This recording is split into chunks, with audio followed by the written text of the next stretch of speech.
Meus irmãos, quero convidá-los para que abram aí sua Confissão de Fé de Westminster, na página 148, perdão. Nós estamos no capítulo 20 da Confissão de Fé, tratando sobre a liberdade cristã e a liberdade de consciência.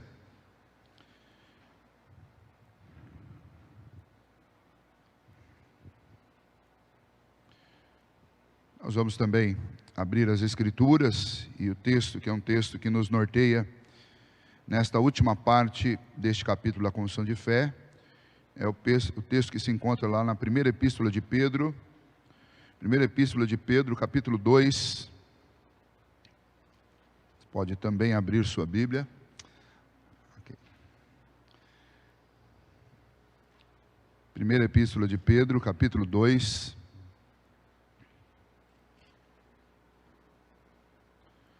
De 11 a 17.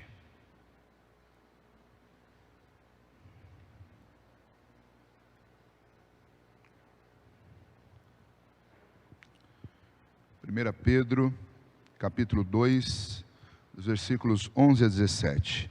Amados, exorto-vos como peregrinos e forasteiros que sois, a vos absterdes das paixões carnais que fazem guerra contra a alma, mantendo exemplar o vosso procedimento no meio dos gentios, para que naquilo que falam contra vós outros, como de malfeitores, observando-vos em vossas obras, ou boas obras, glorifiquem a Deus no dia da visitação.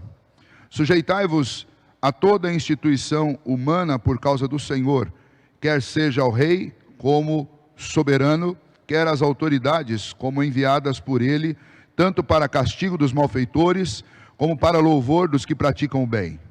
Porque assim é a vontade de Deus, que pela prática do bem façais emudecer a ignorância dos insensatos. Como livres que sois, não usando todavia a liberdade por pretexto da malícia, mas vivendo como servos de Deus. Tratai todos com honra, amai os irmãos, temei a Deus e honrai ao Rei. Muito bem, nós estamos falando sobre a liberdade cristã, liberdade de consciência, já há 2 semanas. Eu quero resumir o que nós vimos até aqui, nos 2 primeiros parágrafos, e depois nós faremos a leitura do parágrafo 3º e 4º, sucessivamente. Vamos lá. Quando nós falamos sobre liberdade cristã, nós não estamos falando sobre a liberdade secular, a liberdade que normalmente as pessoas nutrem aí, têm na vida comum. Nós estamos falando sobre a liberdade produzida pelo Espírito Santo de Deus no coração do homem. É fruto da presença de Deus dentro do coração do crente, regenerando, transformando e plantando uma viva esperança, uma novidade de vida, novas perspectivas, uma nova cosmovisão orientada pelas Escrituras, uma cosmovisão bíblica. E esta liberdade que nós temos então, é a liberdade do domínio do pecado, é a liberdade conscientemente da lei moral, que exigia de nós algumas cerimônias que apontavam para aquilo que Cristo iria realizar. Uma vez que Cristo cumpriu isso, estamos livres dessa lei, mas continuamos debaixo da lei de Deus, não mais como um caminho para a salvação, mas como o modo pelo qual nós agradamos a Deus e somos também, ou vivemos também em comunhão com os nossos irmãos. Essa é a grande necessidade nossa como cristãos, de obedecer à lei, para fazer aquilo que agrada ao nosso Deus, para deixar de fazer aquilo que Deus odeia, para que a nossa vida seja preservada e os nossos relacionamentos também. A lei é absolutamente eficaz, necessária para a nossa vida e é preceito de Deus que nós a obedeçamos. Agora, livres do peso da culpa, do peso de tentar conseguir por esta obediência a salvação, uma vez que nós nunca conseguimos isso, mas agora, uma vez que Cristo nos conseguiu isso, nos deu isso, através do seu penoso trabalho, do seu sacrifício, nós temos a liberdade deste peso, para que a gente voluntariamente e por gratidão e por amor e obediência, a gente siga esses preceitos da lei de Deus e nos esforcemos em fazê-lo. A liberdade cristã, então é isso, é essa obra de Deus nos capacitando a fazer a vontade dele. A liberdade de consciência que nós falamos também é a liberdade de que a minha consciência ela presta satisfação única e exclusivamente, aliás, primordialmente e exclusivamente ao Senhor.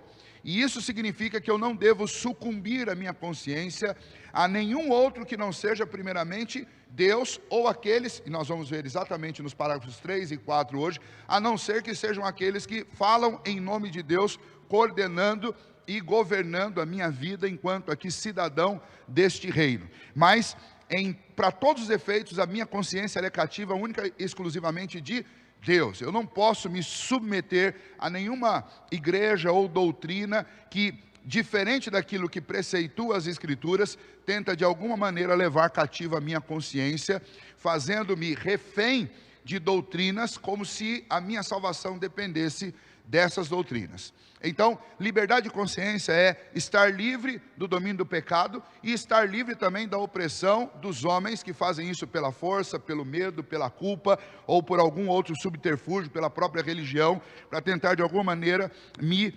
coagir e me prender como se me sequestrasse e me mantivesse sob rédeas curtas através de forças como, por exemplo, a religião.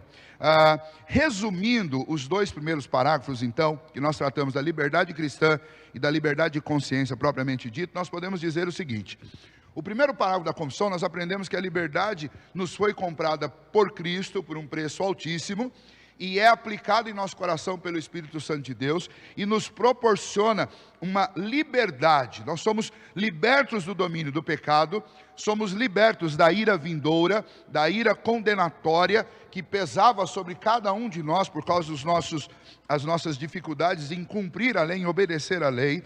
E então a liberdade que Cristo comprou para nós na cruz, nos livrou desta ira vindoura, nos livrou do domínio do pecado, nos livrou da condenação da morte.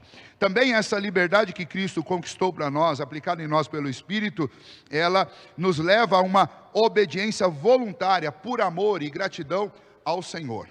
Quanto à nossa consciência, o crente está livre de obedecer doutrinas e mandamentos que não estão presentes nas Escrituras. Qualquer doutrina e qualquer mandamento contrário ou ausente na Escritura está fora do nosso dever de consciência, e nós não devemos acrescentar a livre e a exclusiva palavra de Deus, absolutamente suficiente para a nossa vida. Nós não devemos acrescentar nada, absolutamente nada. Portanto, fica do lado de fora as tradições, os costumes, os hábitos, aquilo que é próprio da ética do seu tempo, do nosso tempo, aquilo que não está nas Escrituras.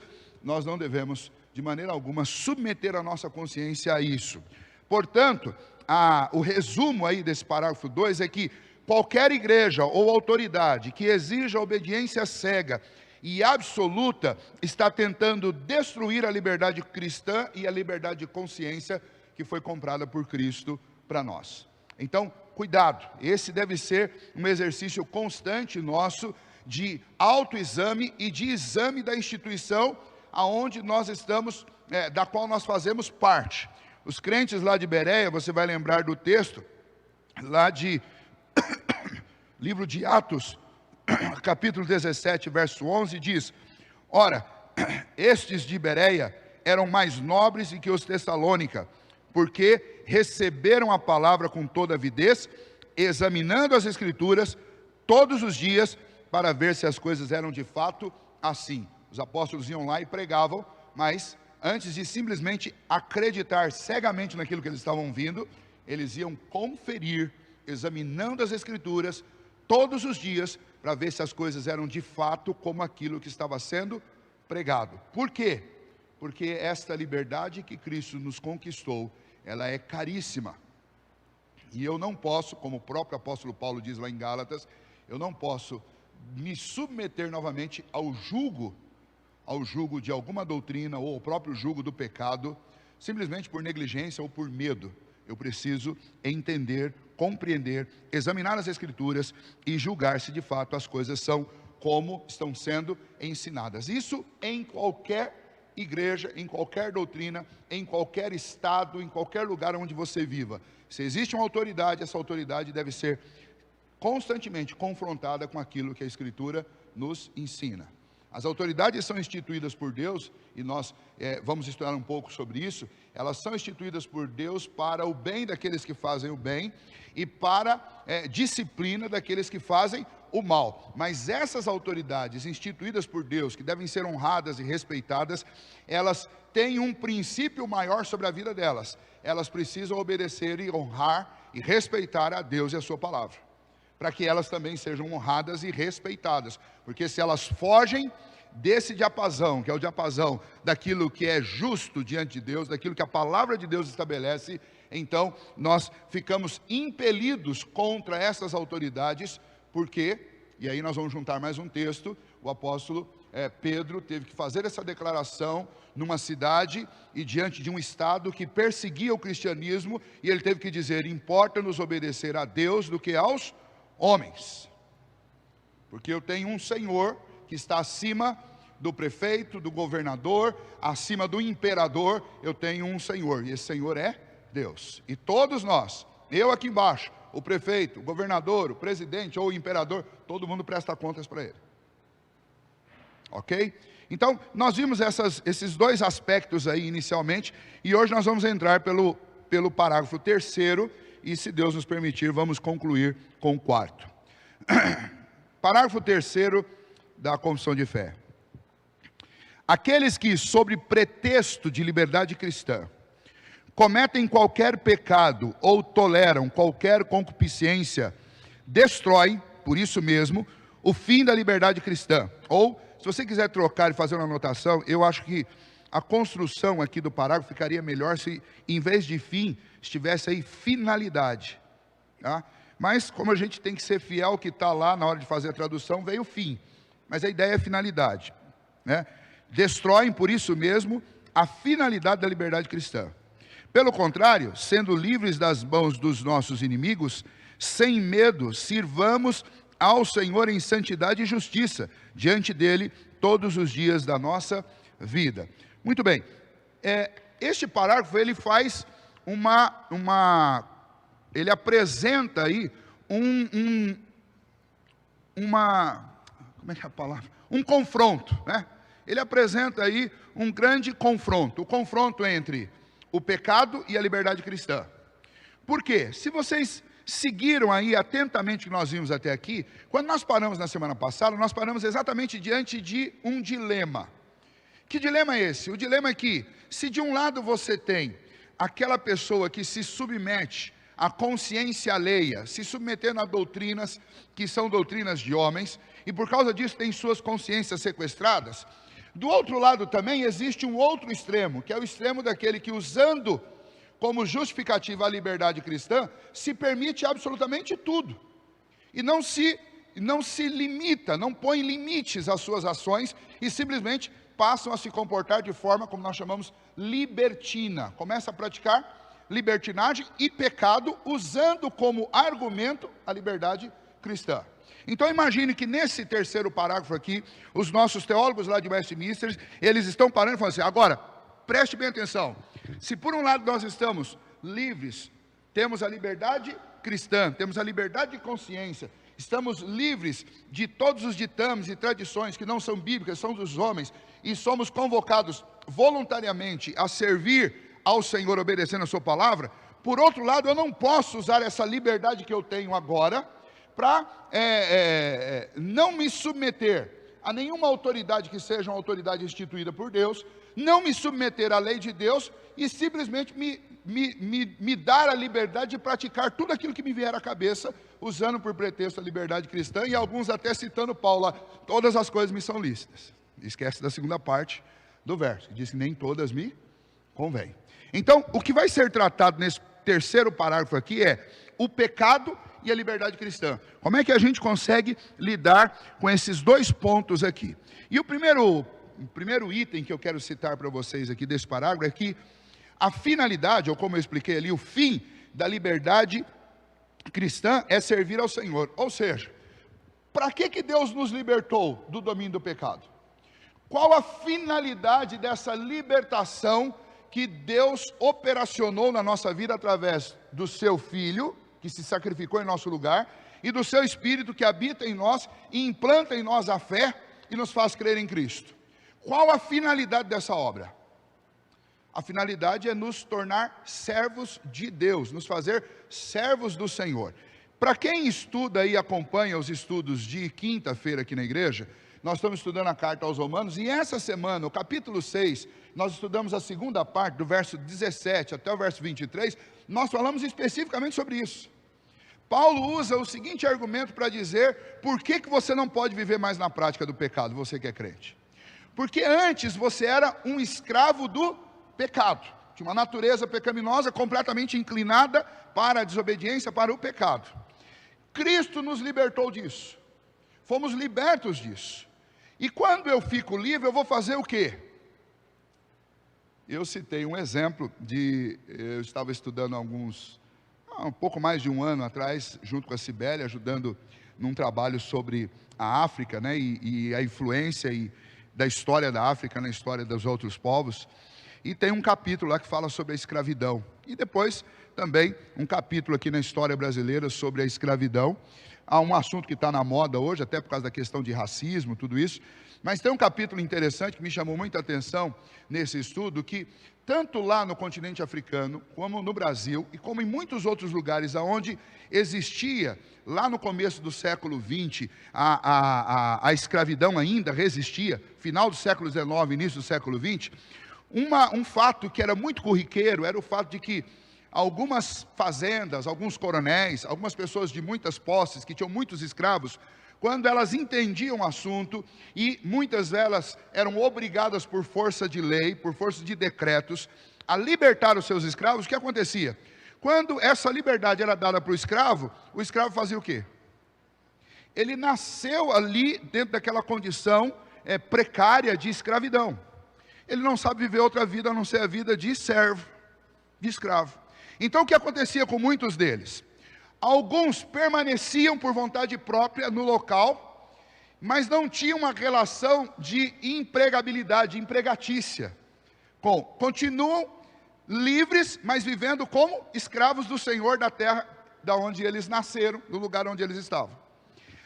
E aí o que é pior, alguns outros saíam, mas eles saíam e não sabiam viver como livres. O que acontecia com eles é que eles saíam e se tornavam escravos dos seus próprios patrícios africanos, que tinham um pouquinho mais de condição, um pouquinho mais de entendimento. Mas o fato é que ele nasceu, cresceu e foi criado e formatado com a alma de escravo, com a mentalidade de escravo. Então ele se liberta de uma escravidão aqui, ou permanece aqui, ou ele vai para um outro lugar e se submete à escravidão em outro lugar. Por isso que levou-se pelo menos 2, 3 gerações para você conseguir melhorar esse aspecto. E nós ainda estamos lutando com isso até hoje, né? Não apenas no caso dos descendentes africanos, mas com pessoas no país, no mundo inteiro, que vivem situações análogas à escravidão e já nasceram naquilo ali e não sabem como viver diferente, né? E a não ser que haja uma intervenção de força maior, como por exemplo o Estado, para dar formação, para dar ensino, para abrir a mentalidade, educar essas pessoas, para que elas deixem de ser escravas, ter essa mentalidade de escravos, elas nunca serão de fato livres. E aí nós voltamos para cá então, veja, lá no capítulo 6, Paulo diz, nós éramos escravos do pecado, nós éramos, Cristo nos libertou. Então veja, você não pode voltar a ser escravo do pecado, por mais que você tenha uma natureza que ama ser escrava, que fala de liberdade, mas que vive uma escravidão. Vocês já perceberam isso? Nós somos uma sociedade assim, nós falamos demais de liberdade, mas nós somos escravos. Nós somos escravos da opinião da maioria, nós somos escravos às vezes da opinião de uma pessoa que a gente submete nossa consciência a essa pessoa e a gente segue cegamente o que essa pessoa fala ou faz.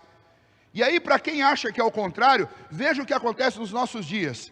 O advento do youtuber, do influencer, do que é isso senão a mesma coisa que acontecia há 2 décadas atrás com os líderes religiosos que levavam inclusive pessoas a cometerem suicídio coletivo. Por quê? Porque influenciava, fazia a cabeça das pessoas de tal maneira que elas seguiam cegamente. E hoje nós temos Depois nós tivemos o advento dos artistas televisivos, dos grandes, dos ídolos, dos cantores, que também formam a mentalidade de gerações de jovens e adolescentes. Agora são os youtubers. Mas o que tudo isso é, senão escravidão? Você não faz uma coisa por liberdade de consciência, mas você acaba fazendo simplesmente por quê? Porque alguém está dizendo para você fazer. Porque alguém está ditando. Vejam só, todo mundo odeia a ditadura. Mas você vai ler um jornal ou uma revista sobre moda e fala, olha, a Europa ou o desfile fulano de tal está ditando a moda do século 21. A palavra ditadura, quando é aplicada para um governo, ninguém quer. Mas quando é aplicada para a moda, ninguém nem se dá conta que é uma ditadura. É uma ditadura de alguém lá que achou que tal coisa era bonito e pôs lá e está ditando moda, está ditando comportamentos, está ditando ética. E nós vivemos assim. Por quê? Porque nós nascemos com a natureza escrava do pecado, e a não ser que nós sejamos libertados por Cristo, nós vamos servir como escravos ao pecado a vida inteira, e ao pecado personificado na vida de muitos ídolos, de muitos pensamentos, de muitas culturas, que nós vamos servir a elas, escravos do curso deste mundo. Mas quando Cristo me tira dessa situação, agora eu tenho ainda um coração, uma alma, uma história de escravo, mas eu não estou mais preso ao meu senhor, ao senhor feudal que dominava a minha vida, que era o pecado. O que precisa acontecer imediatamente? Imediatamente eu preciso descobrir quem é o meu Senhor. Porque eu vou servir. É da minha natureza. E aí lá no capítulo 6, Paulo diz assim, olha, agora, libertos do pecado, sirvamos a Deus como servos, como filhos de Deus. Por quê? Deus te tirou do domínio do pecado, você é servo, você não serve mais o pecado, mas com a mesma avidez, com a mesma intensidade, com a mesma disposição que você servia ao pecado, agora sirva ao seu Deus. Nós somos servos de Deus, vivemos para Deus. Então veja, a liberdade cristã foi um momento, foi a ação divina de Deus de me tirar as correntes que me faziam servos do pecado. Mas uma vez que essa liberdade me alcançou, imediatamente eu preciso me acorrentar a Cristo. Paulo usava esse termo, mas eu sou prisioneiro de Cristo. Por quê? Porque a minha natureza ela está tão tensionada a servir, que se eu não colocar um Senhor no lugar do pecado imediatamente, eu vou voltar a fazer as mesmas coisas que eu fazia antes. Então Paulo diz, eu preciso ter um relacionamento com o Senhor, um relacionamento de servo. E lá em Romanos capítulo 6, eu gostaria que você abrisse, para a gente só fechar esse ponto aqui, para ir então para a leitura dos textos que estão propostos aí na confissão de fé. Mas eu gostaria ainda de concluir esse ponto aqui, sobre a questão de servir, lá em Romanos capítulo 6, a partir do verso 20, aliás, do verso 17, Romanos 6, 17, mas graças a Deus, porque outrora escravos do pecado, contudo, viestes a obedecer de coração a forma de doutrina a que fostes entregues, o evangelho do Senhor Jesus, e uma vez libertos do pecado, foste feitos servos da justiça. Eu não sou mais escravo do pecado, agora eu sou escravo ou servo da justiça. Verso 19, falo como homem por causa da fraqueza da vossa fé. Paulo está dizendo assim, olha, estou tentando destrinchar isso daqui, para ficar mais palatável para nós, porque a gente é fraco demais. Aí ele diz, assim como ofereceste os vossos membros à escravidão da impureza e da maldade para a maldade, assim oferecei agora os vossos membros para servirem à justiça, para a santificação. Ou seja, com a mesma força que vocês se entregaram ao pecado, agora se entreguem à justiça, para a santificação da vida de vocês. Vocês são servos, mas agora nós somos libertados daquele senhor terrível que nos levava à morte, que nos dava como salário a morte. Agora nós servimos a Deus que nos dá a vida. Continua, porque quando erais escravos do pecado, estavais isentos em relação à justiça.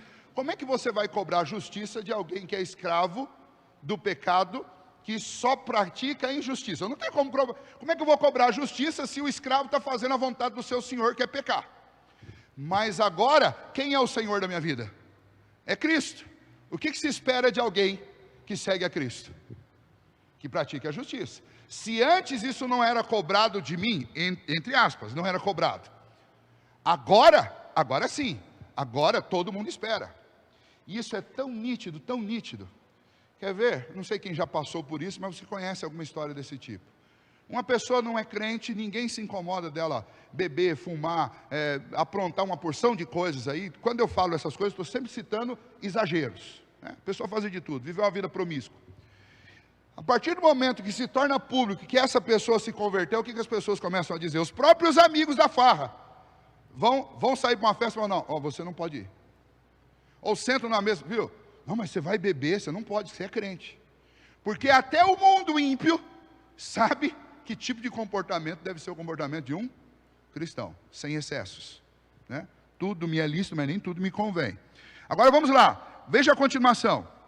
Naquele tempo, que resultado colheste? E aí ele mesmo responde, vocês colheram somente as coisas das quais agora vocês se envergonham. Na época que eu era escravo do pecado, o resultado das minhas obras são as coisas que hoje me causam vergonha. Aí eu vou fazer um parênteses aqui, vou dizer, eu vou, agora porque eu tenho liberdade, eu vou voltar a fazer essas coisas para colher vergonha de novo? De forma alguma. Então vamos lá. Somente as coisas das quais, porque o fim delas é a morte. Verso 22. Agora, porém, libertados do pecado, veja, o que Deus fez por nós? Liberdade cristã, nos libertou do domínio do pecado. O que mais? Nos transformou em servos dele, somos servos do Senhor. Nós temos um Senhor na vida, nós estamos soltos. Nós temos alguém que é dono da nossa vida. Portanto, tende o vosso fruto para a santificação e por fim a vida eterna. Liberdade cristã é pretexto para pecar? Claro que não. Liberdade cristã é o que consolidou uma mudança de Senhor sobre a minha vida. Eu servi ao pecado, mas pela liberdade que Cristo conquistou na cruz, agora eu sirvo a Deus. Uma consciência livre, né? Praticando ou sendo capacitado a praticar a justiça e a caminhar num processo de santificação. E aí o verso 23, que é muito conhecido, porque o salário do pecado é a morte, ou seja, o que eu fazia lá tinha uma recompensa, a recompensa era a morte. Mas agora aqui, independente das coisas que eu consiga fazer em termos de justiça, Deus já me deu o presente. Não é salário, porque não é recompensa do que eu vou conseguir, mas é um presente que Deus já me dá antes da minha operosidade e do grau que eu vou conseguir dela. O dom gratuito de Deus é a vida eterna em Cristo Jesus. Ou seja, Cristo já me deu antecipadamente um prêmio, não por aquilo que eu consiga fazer, mas por aquilo que Ele fez no meu lugar. Então, eu sou estimulado. Você imaginou, você vai participar de uma maratona, e antes da maratona começar, quem organiza a maratona chega para você e fala assim, ó, está aqui, o troféu é seu. Não, mas como assim, eu nem corri. Não, mas eu estou te dando o troféu desta corrida, porque eu quero te animar a correr melhor do que todos os outros.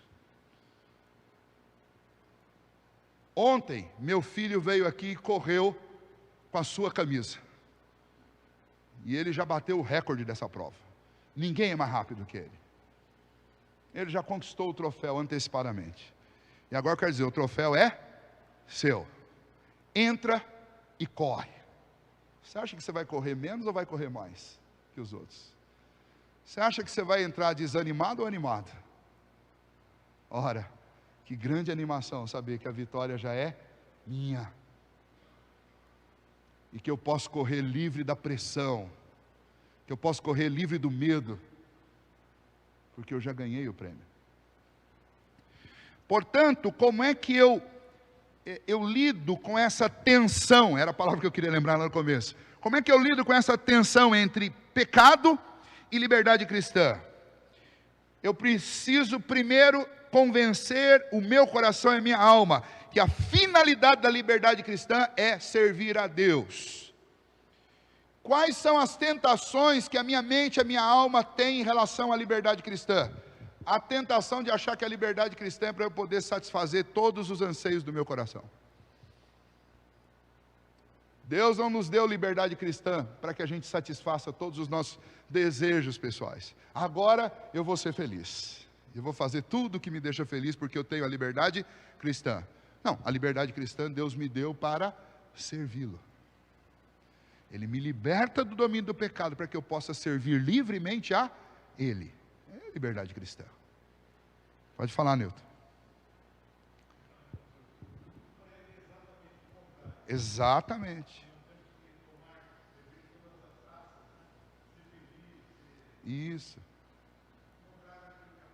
Exatamente. E aí aí veja que nós somos profundamente influenciados por esse pensamento mundano, que é o pensamento de que o que mais importa na vida é o ser feliz. Mas veja, isso nunca combinou com o entendimento do que é ser servo. Porque o servo legítimo de coração, não por força, nem por violência, como é o caso da nossa escravidão ao pecado, mas o servo agora por gratidão, por amor e por intervenção de Deus na nossa história, eu sirvo a Deus com o quê?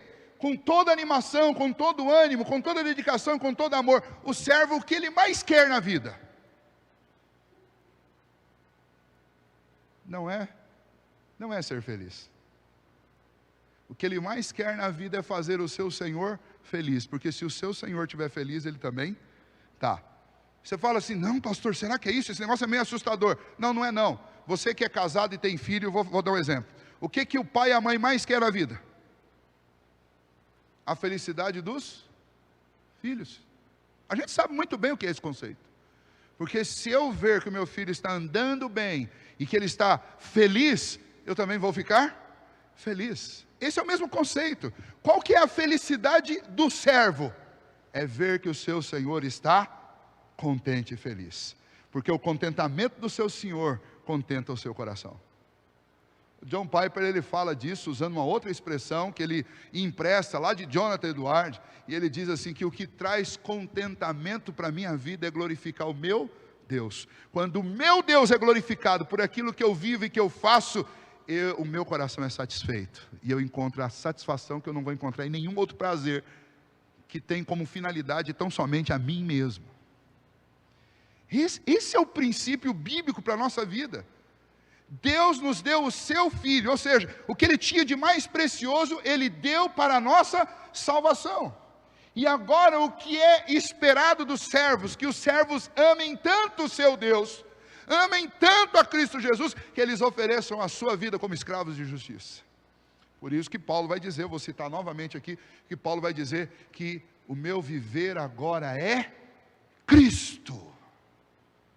Minha vontade é dele, meus planos são dele, meus talentos são dele, meus dias são dele. É para ele que eu quero viver.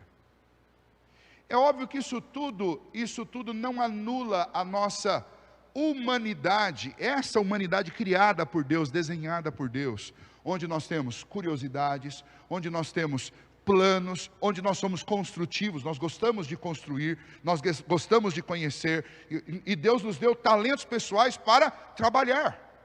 Então eu tenho sempre que, vamos lembrar lá atrás, quando nós estudamos sobre viver para Deus, sobre glorificar a Deus, sobre trabalhar para o Senhor, o capítulo das boas obras. Lembra como é que eu vou realizar este serviço meu ao meu Senhor, que deixa o Senhor contente? Não é ficando 24 horas dentro de uma igreja, como se que Deus esperasse de mim é que eu fosse um bispo. Desculpa aí os bispos, né, usando o exemplo. Mas o que Deus espera de mim é que eu o sirva com os talentos, com as características, com aquilo que Ele me deu. Deus te fez uma pessoa alegre, porque realmente nós temos pelo menos 4 temperamentos diferentes. Pelo menos, né? Porque eu acredito que são mais, mas tudo bem, vamos lá, vamos ficar nos 4. Então tem um que é mais alegre, mais efusivo. Você acha que é por um acaso que Deus criou pessoas assim? Sabe quando você está naquele ambiente que está todo mundo ali, né? Ambiente de velório, a gente costuma dizer. E aí de repente chega um barulhento, mexe com um, mexe com o outro, mexe com aquilo outro. Será que não foi Deus que te fez assim? Deus te fez assim porque você é útil aos propósitos dEle. E especialmente quando você entende que isso tudo é movido pela mão de Deus. Então você chega com alegria no ambiente, todo mundo fica alegre, alguém vai dizer, olha, ainda bem que você chegou, porque isso aqui estava parecendo um velório, você chegou, e aí você vai poder dizer assim, ó, agradeça a Deus, porque foi Ele que me fez assim. Alguém vai dizer, olha, você não força quando você está dando risada, não é forçado, a gente vê que é de você. Você vai dizer, não, não é de mim, é o entusiasmo que Deus colocou aqui dentro. Eu não sei explicar, mas eu ponho isso ao serviço do meu Deus. E a mesma coisa, você é um bom profissional numa área, numa outra, quando você faz aquilo que você sabe fazer, ofereça isso a Deus. A liberdade cristã, ela nos deu esse privilégio. Eu não uso mais essas coisas que Deus me deu para servir ao inferno, mas eu uso essas coisas que Deus me deu para servir a Ele e a glória dEle. Então, liberdade cristã não é pretexto para o pecado. Liberdade cristã é o momento decisivo em que Deus me tirou do domínio do pecado e me fez servo dEle. E agora eu sou livre para fazer para o meu Deus aquilo que Ele me equipou para fazer. E não é aqui preso aqui dentro não, é lá fora. Em qualquer ambiente, que eu falo que o cristão é o cidadão deste mundo aparelhado para cruzar por todos os ambientes. Se um cristão não estiver aparelhado para isso, ninguém está. Por quê? Porque Cristo mesmo nos chamou para ser luz e para ser sal. Qual seria a funcionalidade de você equipar alguém para ser luz, se você vai deixar essa pessoa somente no ambiente iluminado?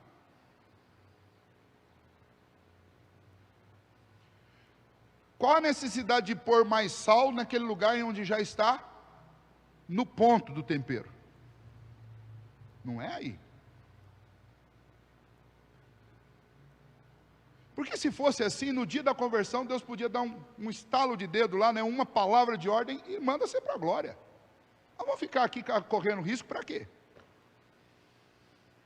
Mas se Deus nos dá vida, se Deus nos dá oportunidade, se Deus nos edifica com a sua palavra, se Deus põe o Espírito Santo dele dentro de nós, se Deus ativa a nossa consciência, é para que eu o sirva, mas eu não o sirva só nas quatro paredes. Eu entenda, Deus me libertou do domínio do pecado. Eu posso andar por todos os lugares. E eu posso servir a Cristo em todos os lugares. Porque Cristo me libertou do domínio do pecado. E aí tem alguns aspectos, eu não vou entrar nisso agora, senão não vou conseguir concluir, eu tenho pouquíssimo tempo para concluir, mas nós cristãos, obviamente, cada um de nós vai ter que lidar, porque o processo de santificação ele não é instantâneo e ele não é igual na vida de todo mundo. Então, de repente, eu ainda tenho dificuldade de cruzar em determinados ambientes que para mim eles ainda são de alta periculosidade. Então não sou eu que vou lá. Mas no corpo de Cristo, Deus sempre vai ter alguém que consegue fazer com menor perigo. Por quê? Porque é mais provado em outra área, mas nessa área cruza bem. Eu vou dar dois exemplos aqui. Uma dificuldade na área financeira e uma dificuldade na área sexual. Então, às vezes, uma pessoa tem mais dificuldade com algumas coisas e menos com outras. Aí você não vai pegar o camarada que tem a dificuldade financeira para ser o tesoureiro, né? Não vai pegar. Então, a gente precisa entender isso, que o corpo de Cristo tem essa diversidade, exatamente para que a gente não tenha que expor ao perigo quem está mais fragilizado a ele. Mas isso não significa que a igreja não tenha que ter esse objetivo de ir iluminar o mundo, de sair das quatro paredes. A gente precisa realmente nos treinar através da palavra, e nós devemos fazer um inventário, né, dos personagens que nós temos, das capacidades, dos dons e das forças, obviamente sempre na dependência do Senhor, mas a igreja não pode se privar. Nós temos hoje, por exemplo, lá em Belo Horizonte, um missionário conhecido nosso, que é o Abelardo, já veio aqui, ele faz um trabalho junto com um grupo de missionários entre prostitutas. e caminhoneiros. Agora veja, que tipos de membros das nossas igrejas nós podemos mandar para um trabalho desse? O que tem problema financeiro, que tem dificuldade com essa área de finanças, pode ir lá? Pode. Não é a área que afere suas fragilidades. Mas o que tem problema de cunho moral, voltado para a área sexual, é esse irmão que nós vamos expor para trabalhar num movimento missionário entre prostitutas? É claro que não. Que aí é ficar riscando palito de fósforo perto do barril de pólvora. Mas isso significa que nós não podemos ir lá? Ou que nós não devemos ir lá? Não, significa que nós temos que pegar as nossas santas irmãs, uns irmãos que são mais, vamos lá, cabelo branco, ou que não tem dificuldade nessa área, e eles vão. Como tem na nossa igreja missionários que trabalham com esses grupos. Porque Deus aparelhou a igreja com muitos membros. Agora, Deus nos chamou para ser luz nas trevas. E muitas vezes, por causa dessa tensão entre o pecado e a liberdade cristã, nós usamos isso como justificativa para ficar preso aqui dentro. A liberdade cristã não pode levar o crente à prática do pecado. O crente está livre do pecado. A prática do mal moral, se ela for introduzida na minha vida, ou se ela for aceita, acatada, e continuar como se eu estivesse escravo do pecado, então ela destrói a liberdade cristã. Em que sentido? Não é que alguma obra de Deus possa ser destruída, mas se de repente alguém tem esta consciência de que recebeu a liberdade cristã, mas continua escravo do pecado, de duas uma: ou você está tentando invalidar uma obra de Cristo, ou você nunca recebeu essa obra de Cristo e você está só enganado. Que infelizmente acontece muita gente que entra na igreja, participa da igreja, mas dissimula, porque nunca de fato foi convertido. E o próprio apóstolo João fala sobre isso, dizendo: eles estavam entre nós, mas nunca foram dos nossos. E esse é um item importantíssimo para que a gente faça uma autoavaliação da nossa vida. Será que eu estou na igreja ou que eu sou a igreja? Porque se eu sou o templo do Espírito Santo de Deus, eu não apenas estou na igreja, eu sou a igreja. Mas tem muita gente que só está dentro de um templo, está num hall de membros, mas o Espírito Santo não está dentro dela, não é a igreja de Cristo ainda. Que Deus tenha misericórdia, que não seja o caso de nenhum de nós, e se for, que Ele converta o coração dessa pessoa, para que esteja em Cristo, porque a verdadeira liberdade cristã, ela nos liberta do domínio do pecado, ok? O último parágrafo, eu vou citar alguns itens dele, eu não vou conseguir trabalhar, mas você pode ler em casa, os textos bíblicos estão aí, desse parágrafo mesmo, todos os textos, leiam aí. A gente só falou de Bíblia aqui, de textos, eu peguei o texto lá de Romanos 6, mas eu gostaria muito de terminar isso daqui hoje, e se eu for ler todos os versículos aqui, eu não vou conseguir. Eu vou fazer a leitura do último parágrafo então, parágrafo 4, e eu vou resumir ele para vocês. Visto que os poderes que Deus ordenou, e a liberdade que Cristo comprou, não foram por Deus designados para destruir. Ou seja, a liberdade cristã não foi dada para a destruição do povo de Deus. E nem as pessoas que Deus municiou de autoridade. Sejam autoridades eclesiásticas, sejam autoridades políticas. Deus não concedeu autoridade aos homens para destruir o povo de Deus. Muito pelo contrário. As autoridades são para regulamentar as nossas relações. As autoridades, elas vão ser duras com quem pratica, para quem pratica a irregularidade. E elas vão ser boas, benéficas para quem anda corretamente. Porque, a princípio, todas as autoridades, elas são dadas por Deus para o bem e não para o mal de quem faz o bem. E a liberdade cristã também. Nenhuma dessas coisas, nem as autoridades, nem a liberdade cristã foi dada para destruição. Vamos lá. Mas para que mutuamente nos apoiemos e preservemos uns aos outros. Resistem à ordenança de Deus os que, sob pretexto de liberdade cristã, se opõem a qualquer poder legítimo, civil ou religioso, ou ao exercício deles. Veja só. Quando alguém não se submete à autoridade da igreja, fala: não, eu tenho liberdade cristã. Está indo contra a palavra de Deus, porque o próprio Deus instituiu as autoridades, inclusive religiosas. A uns ele chamou para o presbiterato, a outros para o pastorado, estou usando termos de hoje, não os de Paulo. Uns para o diaconato. E Deus distribuiu dons de serviço, dons de administração. Deus chamou uns para serem intercessores, não que todos nós não tenhamos que ser, todos nós temos que ser, mas Deus colocou um amor especial no coração de algumas pessoas para ter esse trabalho de interceder incessantemente por muitas pessoas. Deus distribuiu dons, Deus deu os dons das músicas, aqueles que tocam, aqueles que cantam. Deus deu o dom do serviço para que todos esses equipamentos que nós temos aqui funcionassem. Deus distribuiu esses dons, todos aos homens.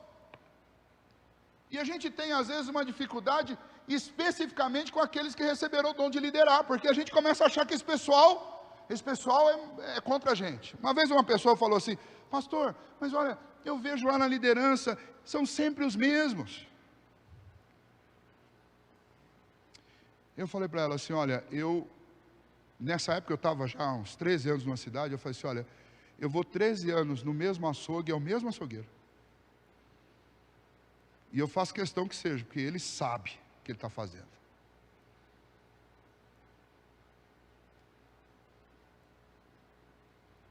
Eu vou ao mesmo médico, cardiologista, porque eu tenho confiança nele e eu sei que ele sabe o que está fazendo. Eu perguntei: você tem algum médico desse daí que...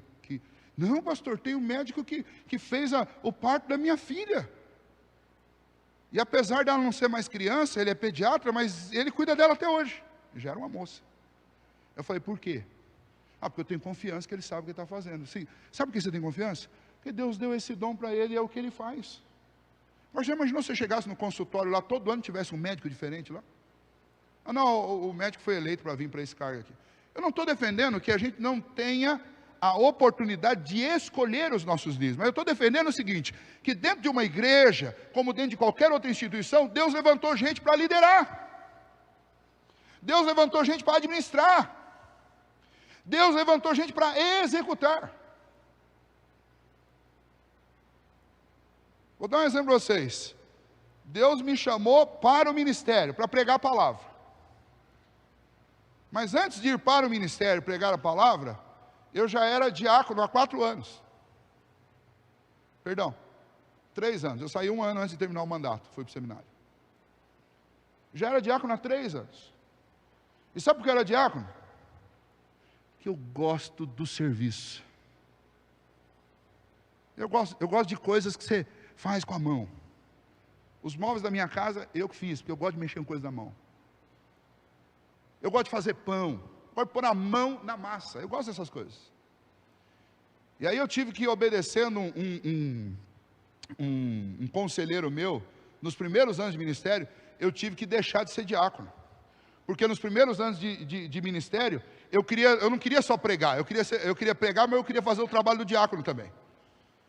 E aí os meus diáconos foram ficando meio retraídos comigo, né? Porque o pastor estava lá, mexendo em coisas na igreja, chegava lá, arrumava o púlpito, né? Mexia no negócio lá. Aí um conselheiro me chamou e falou: viu, tudo bem que Deus te deu o dom do serviço aí, mas sirva como pastor. Deixa os diáconos ser diácono, deixa os presbíteros ser presbítero. Deus distribuiu dons, e cada um sirva com o seu dom. Mas parece que muitas igrejas, não só igrejas, as pessoas têm implicância com quem recebeu o dom da liderança. Pode falar, Nilton.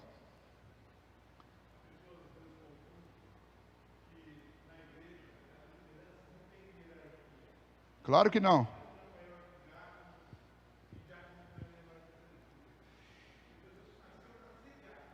Sim. E se for eleito para ser presbítero, não vai ser um bom presbítero. Né? Isso não significa que lá no meio dos diáconos, não tenha um lá que não é um bom diácono e que precisa ser presbítero. Porque elegeram ele para ser diácono, mas na realidade ele tinha que ser presbítero. Essas coisas acontecem, faz parte do cotidiano nosso. Mas o ponto aqui é que Paulo os teólogos de Westminster, se apoiando nesse conceito de Paulo, inclusive, que é bíblico, de distribuição de dons, eles vão lá afirmar o seguinte: veja, não foi Deus que estabeleceu as lideranças, os governos? Então por que quando uma liderança te chama à disciplina, orientada pela palavra e por Deus, você se rebela contra ela. E muitos, o caso aqui que a confissão está citando, uns ainda vão alegar liberdade cristã para fazer isso. E não se submete à liderança. Isso é um terrível erro. Se publicarem opiniões ou mantiverem práticas contrárias à luz da natureza ou aos reconhecidos princípios do cristianismo concernentes à fé, ao culto, ao procedimento, se publicarem opiniões ou mantiverem práticas contrárias ao poder da piedade, ou que por sua própria natureza ou pelo modo de publicá-las e mantê-las são destrutivas da paz externa da igreja e da ordem que Cristo estabeleceu nela, podem legalmente ser processados e visitados com as censuras das igrejas. E aqui, novamente, os dois perfis. Se um líder religioso, seja um presbítero, um pastor, começar a publicar coisas que são contrárias à fé, que são contrários ao ensino das Escrituras, que são contrárias à paz ou à pacificação da igreja de Cristo, essas pessoas devem ser censuradas, disciplinadas. E o mesmo quando nós tivermos líderes nos mais altos postos governamentais do nosso país, que se oponham à fé cristã, que se oponham às Sagradas Escrituras, que publiquem sistematicamente pensamento que é contrário às Escrituras, a igreja precisa se posicionar censurando-as. O que lamentavelmente, tristemente no nosso país, a maioria das igrejas se omitem de fazer. Nós precisamos de repórteres denunciarem e escancararem a verdade para o povo, porque a igreja não faz isso. E alguns ainda vão usar ainda o pretexto do quê? Nós somos crentes, a gente tem que se envolver com as coisas do reino de Deus. Como se esse mundo não fosse parte do reino de Deus.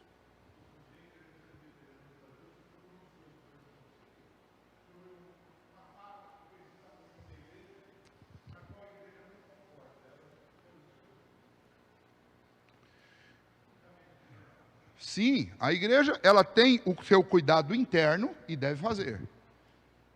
E ela precisa cuidar externamente também. Nós somos o povo de Deus. E é exatamente por causa da liberdade cristã e da liberdade de consciência que eu posso publicamente expor o pensamento que está alinhado com aquilo que é bíblico. E posso censurar o pensamento que não está alinhado com aquilo que é bíblico. Seja de um líder religioso ou seja de um líder político. É dever nosso como povo de Deus. É para isso que Deus nos deu a liberdade cristã. Eu não sou escravo de nenhum homem dessa terra e nem de nenhuma instituição. Eu não sou sequestrado na minha consciência por nenhum líder dessa terra, por nenhum homem e por nenhuma religião ou ideologia política. Porque a nossa consciência deve ser cativa a Cristo. Por isso é tão necessário que o cristão conheça as Escrituras. E eu quero concluir isso lendo para vocês aqui, pelo menos 2 textos aqui, e a gente conclui isso. Mateus 12, 25. Jesus, porém, conhecendo-lhes o pensamento que estavam entre si discutindo, discordando uns dos outros, os apóstolos, Jesus diz: todo reino dividido contra si mesmo ficará deserto, e toda cidade ou casa dividida contra si mesma não subsistirá. Hebreus 13, 17. Obedecei aos vossos guias e sede submissos para com eles, pois velam por vossas almas, como quem deve prestar contas, para que façam isso com alegria e não gemendo, porque isso não aproveitará a vós outros. 1 Timóteo 1, 19 a 20. Mantendo fé e boa consciência, porquanto alguns, tendo rejeitado a boa consciência, vieram a naufragar na fé. E dentre esses se contam Himeneu e Alexandre, os quais entreguei a Satanás para serem castigados, a fim de não mais blasfemarem. Esse é um dos textos mais assustadores de toda a Bíblia, que você tem um apóstolo Paulo. Eu entreguei esses 2 a Satanás.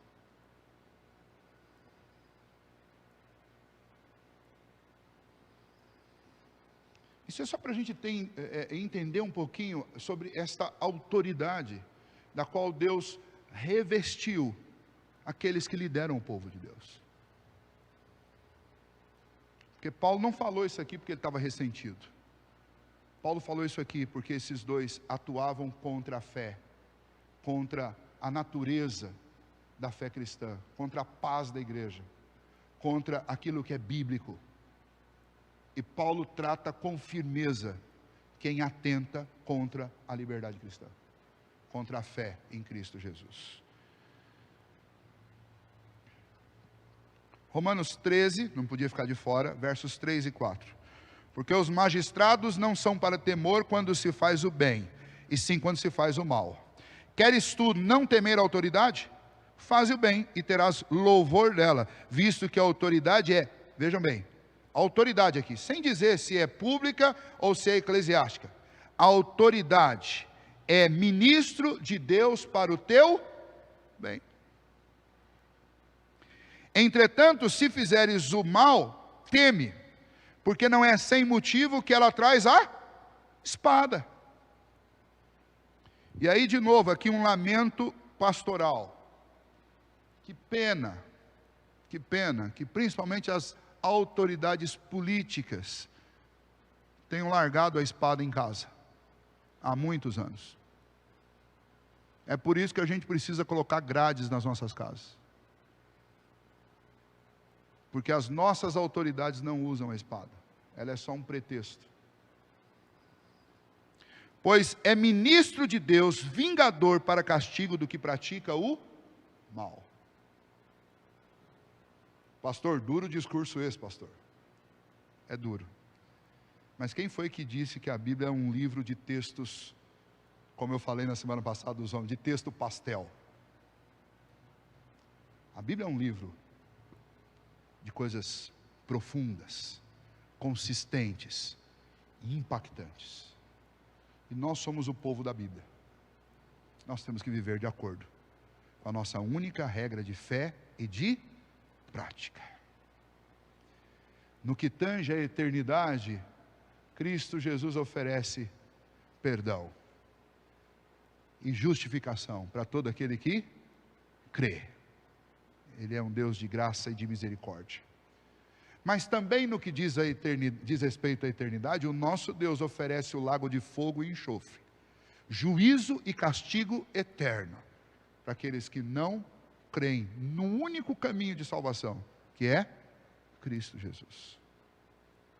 E por que Deus faz isso? Por causa dos pecados que são cometidos por todos nós desde o dia em que a raça humana nasceu ou caiu lá em Adão. E no que tange ao tempo presente, Deus é um Deus de graça e de bondade. Sim, Ele nos sustenta a cada dia. Ele faz nascer sol todos os dias sobre bons e maus, sobre justos e ímpios. Ele derrama chuva sobre todos, bons e maus, justos e ímpios. Ele é um Deus cheio de graça. Ele sustenta a vida desse planeta e deste universo nas suas mãos todos os dias. Ele coordena cada uma das circunstâncias, até o fio de cabelo que cai na nossa cabeça, para dar aos homens, oferecer aos homens graça. Graça comum, que é a todos os homens, e graça salvadora aos filhos de Deus. Mas no que tange ao tempo presente, Deus também é um Deus justíssimo. E por isso Ele estabeleceu autoridades, e por isso Ele colocou espada na mão das autoridades. Para que através da espada, quem semeou o mal, colha o que plantou. E que através da espada, quem semeou boa semente, seja recompensado pela boa semente. Isso é o que diz respeito a esse tempo. E a palavra de Deus diz: aquilo que o homem semear, isso ele ceifará. É uma pena que nos nossos dias, quem planta honestidade, colhe miséria. E quem planta crime e injustiça, colhe boa vida. Como eu disse, porque as autoridades largaram a espada em casa e viraram autoridades pastéis. Nada contra pastel, gente. No final do culto eu vou sair para comer um pastel à noite. Se vocês quiserem ir comigo, estão convidados. Mas tá bom, vamos parar por aqui hoje, graças a Deus. Depois vocês terminem de ler todos esses textos, mas acredito que ficou claro. A liberdade cristã não é para destruição. E Deus estabeleceu agentes para que a liberdade, tanto a secular quanto a cristã, fosse preservada. Que são os agentes públicos que governam e são os agentes eclesiásticos que trabalham na igreja, que é de Cristo. Oi, Gilda.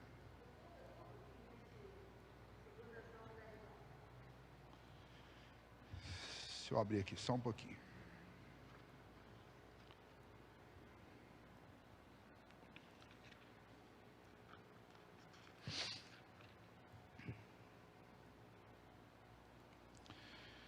Segunda Epístola de João, versículos 10 e 11. Se alguém vem ter convosco e não traz esta doutrina, não o recebais em casa, nem lhes deis boas-vindas, porquanto aquele que lhe dá boas-vindas faz-se cúmplice das suas obras más.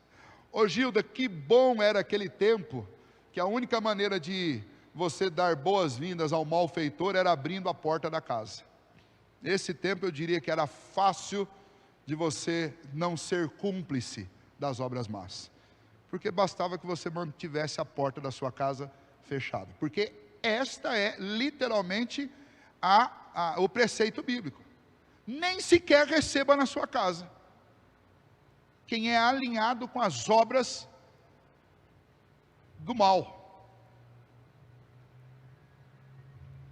E aí nós não estamos falando de alguém que não conhece nada, que precisa ser evangelizado. Nós estamos falando de alguém que conhece e se alinha com o mal.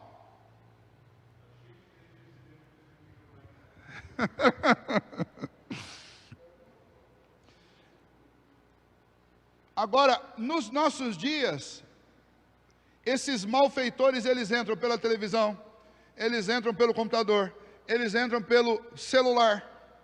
Ou seja, estão encalacrados dentro da nossa casa.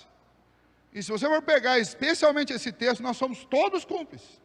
Porque a gente fala assim, por quê? Por que está acontecendo isso no mundo? Por que essa coisa toda? Mas a gente vai lá e liga a televisão e fica assistindo esse negócio.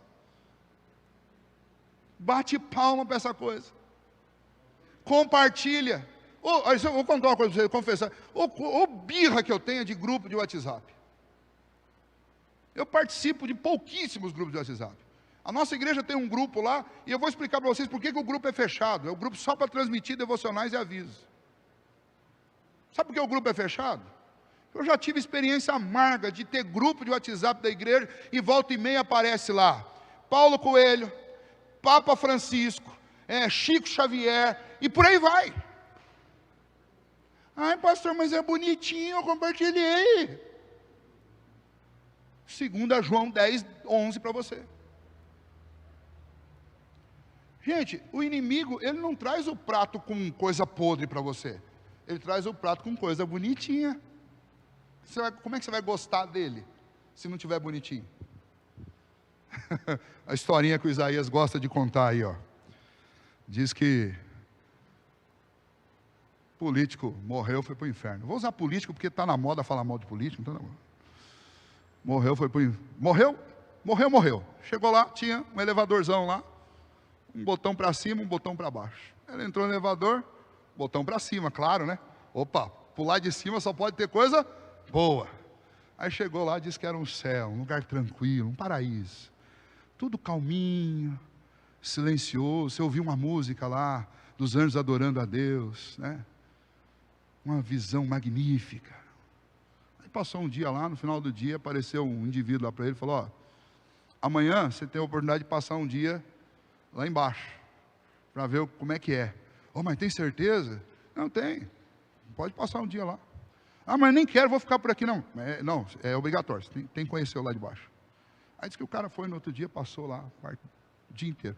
Só que quando ele chegou lá, na hora que abriu a porta, estavam todos os amigos dele lá em volta lá. Tudo com aqueles colares havaianos, né? Dançando, né? Fazendo uma festa ali, um negócio bonito, bacana. Uma alegria, né? Muito barulho, muito entusiasmo.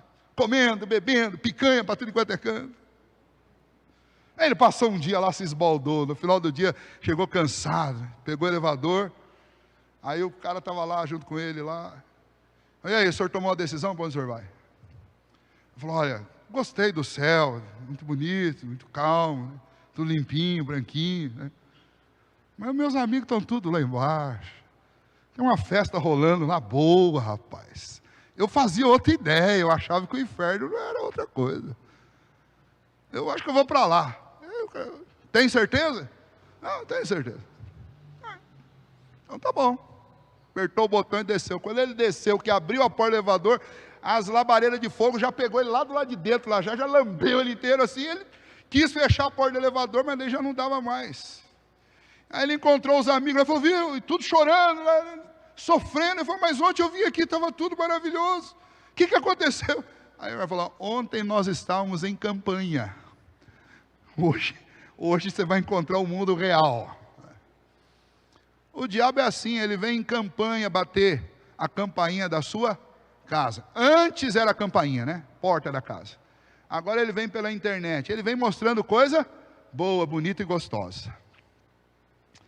Mas depois, ô Gilda, né? Então, parafraseando aí tudo para a gente entender no contexto nosso de hoje, esse é o problema. O diabo não aparece de chifre, nem com um tridente na mão. Ele vem limpinho, arrumadinho, bonitinho, com um discurso de igualdade, né? Um discurso de direitos iguais. Esses discursos do nosso tempo aí. O diabo vem bem assim, né? Cheio de virtudes. Mas hoje ele está em campanha. Amanhã ele estará ardendo com todos os seus adeptos por toda a eternidade. Quem tem ouvidos para ouvir, ouça o que o Senhor está falando com a igreja hoje. Senhor, muito obrigado, ó Pai, por esse tempo de reflexão na Tua Palavra. Ajuda-nos a Te obedecer e ajuda-nos, ó Deus, tanto a valorizar esta liberdade que com o sangue do Teu Filho Jesus, o nosso Senhor, o Senhor comprou para nós. Que nós não usemos essa liberdade de pretexto para pecar. Nem tampouco, ó Deus, que a gente use essa liberdade como pretexto para desobedecer. Mas que a gente valorize o que o Senhor fez por nós. E que nós vivamos, ó Deus, esta liberdade que o Senhor nos deu para Te servir. Para todos os dias da nossa vida Te buscarmos e Te servirmos. Essa é a nossa oração. Em nome de Jesus. Amém.